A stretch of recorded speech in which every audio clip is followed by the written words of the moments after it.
this thing's really putting it out. I'm still westbound on 902. Currently west of Dorchester, west of 289. So you're coming out by Wall Street here. That's high base. Understood, Rod, westbound on 902, and you're west of Dorchester at this time. USL, I can confirm what Chris is reporting about the same. I'm seeing a little heavy CG, right 5 to 10 in inflow. Very good, thank you. Please continue westbound.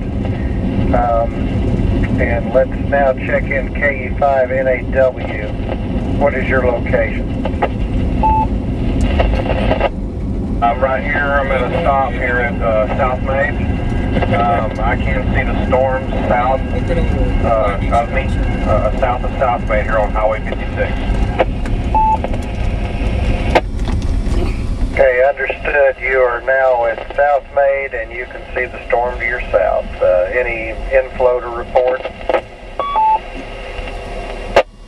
We got winds coming out of the north at about 5 to 10. I do see some top ground lightning to the south of me. Get off this hill, though. You said north.